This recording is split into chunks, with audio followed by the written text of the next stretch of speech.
にゃにゃみちゃんのわたあめ。猫のにゃにゃみちゃんは4歳の女の子です。にゃにゃみちゃんのママとパパは何でも知ってる物知り博士。にゃにゃみちゃんが知りたいことは何でも教えてくれるのです。ある日、にゃにゃみちゃんはママとお出かけをしていました。空は青く澄んでいて、あちこちに雲がぷかぷかと浮かんでいます。まるで綿あめのようで、にゃにゃみちゃんはおいしそうだなと思いました。そこでママに聞いてみることにしました。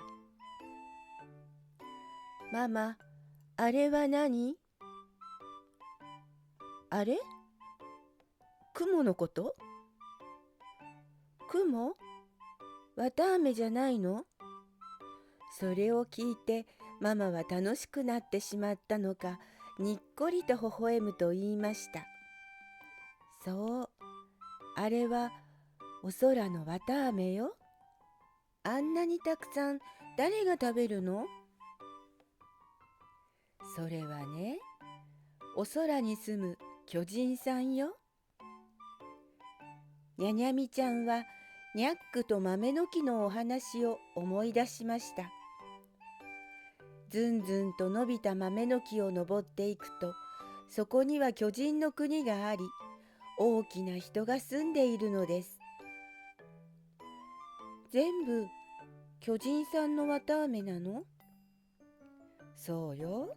だから下界に住んでいるにゃにゃみちゃんは食べることができないの。そうか。白い雲は何の味かな？やっぱりお砂糖の味なのかな？そうね。にゃにゃみがお祭りで食べるのと同じ味ね。じゃあ、黒い雲は何の味？黒い雲というのは雨が降りそうな時の雲のことで、雨をいっぱい含んだ雲のことでしょう。でも、にゃにゃみちゃんにはそれが雨雲だとは分かっていないのです。そこでママは、黒い雲はコーラ味と言いました。コーラ味？いいな。にゃにゃみも食べたいな。お空に登ることができたら食べれるけど、あんなに高いところには豆の木が育たないと無理ね。ママはそう言って笑いました。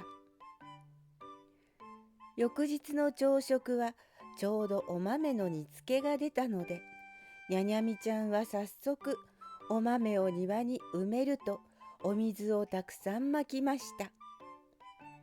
大きくなってにゃにゃみをお空に連れて行ってね。ところが何日経っても芽が出ません。ママはにゃにゃみちゃんが豆を埋めたのも知ってるし、水をまいたのも知ってるけど、何も言わずにニコニコして見ています。だから自分がやってることが間違っているなんてにゃにゃみちゃんはちっとも思いませんでした。だって間違っていたらきっとママが本当のことを教えてくれると思っていたから。ところがやっぱり豆の木は大きくならないのです。にゃにゃみちゃんは土の中に埋まっている豆に魔法をかけることにしました。どうやって魔法をかけたらいいのかなんて知らないけど、とにかく魔法のような言葉を言ってみます。猫のにゃにゃみちゃんが魔法を使えるなんてことはないのですが、そんなことは関係ありません。とにかくお空に登って巨人の綿あめをこっそり食べることだけがにゃにゃみちゃんのやりたいことなのですから。その夜、にゃにゃみちゃんは夢を見ました。それはお空に伸びる豆の木の夢です。夢だと知らないにゃにゃみちゃんは夢の中で目が覚めました。そして窓から外を見ます。すると庭から立派な豆の木が天に向かって伸びているのです。やっぱり魔法が効いたんだ。にゃにゃみちゃんは大喜びして外に飛び出すと、一生懸命に豆の木を登り始めました。登っていくうちに雲にぶつかりました。その雲をちぎって口に入れると、甘くてふわふわの綿あめだったのです。ママが言った通りだ。嬉しくなったにゃにゃみちゃんはもっともっと食べたくて、手の届くところの雲をどんどん口に入れていきます。そうするとコーラ味の雲を食べたくなりました。でも見えるところにはコーラ味の雲はありません。もっと上の方に行けばあるのかもしれない。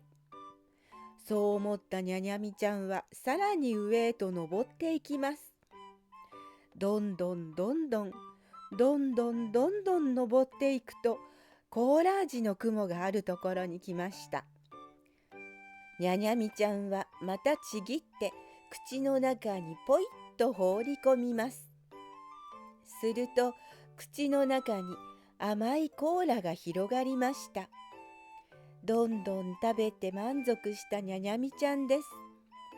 が、もっと上には本当に巨人がいるのかどうか知りたくなりました。でも巨人に会ったらどうしたらいいのかわかりません。ママに聞いてくればよかったかな。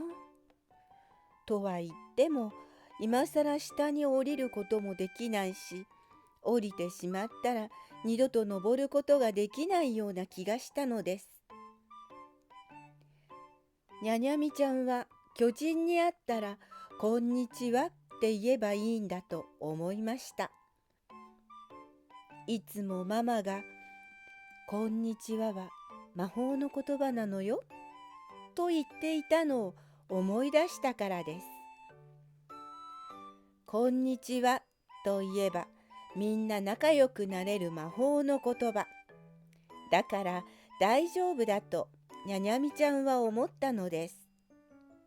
そこでもっと上へと登っていきました。すると大きな家の前に出ました。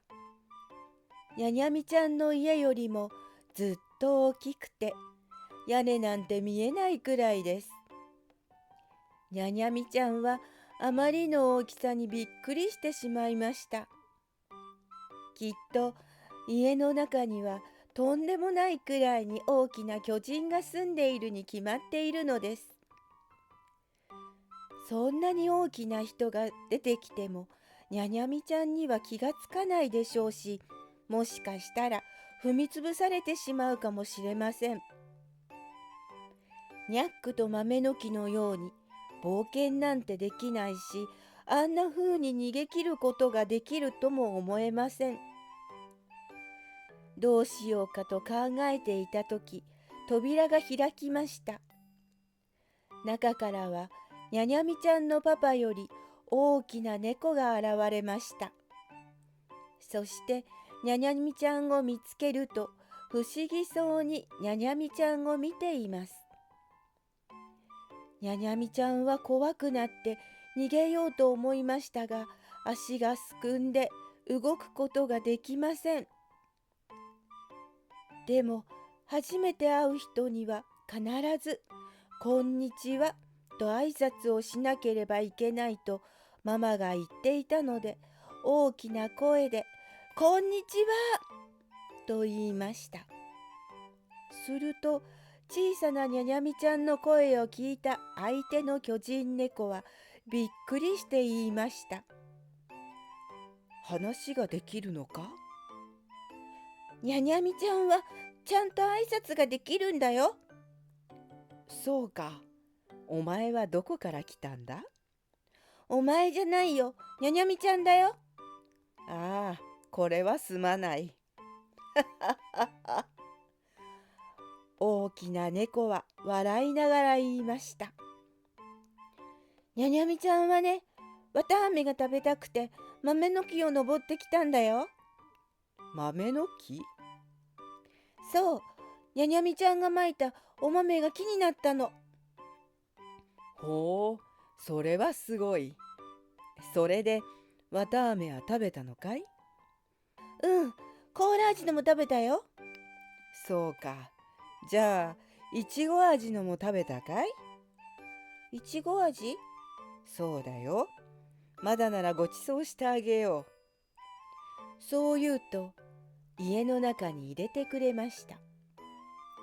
家の中にはママよりも大きな猫の奥さんがいました。にゃにゃみちゃんを見つけると小さなお客さんに大喜びです。そして話を聞いた奥さんは大きなお皿に真っ赤な綿あめを山のように入れて出してくれました。こっちはトマト味の綿あめよ。トマトもあるの？ええ。朝太陽が昇る時にだけ食べることができるのがトマト味の綿あめで、夕方夕日が沈む頃にできるのがいちご味なのよ。そうなんだ。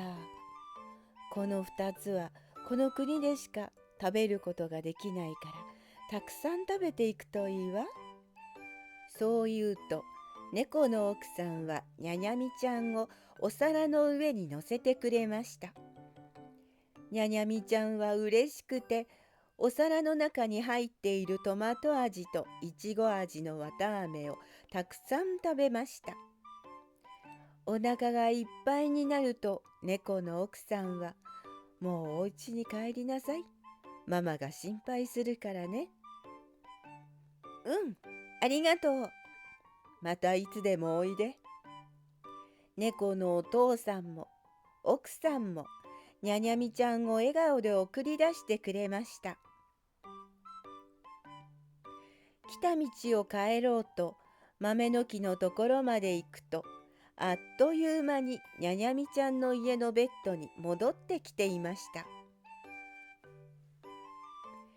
朝になり、ママに夕べのことを話すと、ママはニコニコしながら話を聞いてくれました。そしていちご味とトマト味の綿あめがあることにびっくりしていました。でもたくさん食べると虫歯になるしお腹を壊すからもうたくさん食べないようにねと言われました。にゃにゃみちゃんは元気にうんと答えるとママの作ってくれたご飯を口いっぱいに頬張りました。そしてまた巨人の国へ行くつもりになっているにゃにゃみちゃんはお庭の豆の木を見に行ったのですが、そこには豆の木も何もありません。もしかしたらにゃにゃみちゃんがお腹を壊さないようにとママが豆の木を切り倒したのかもしれないと思うにゃにゃみちゃんでした。おしまい。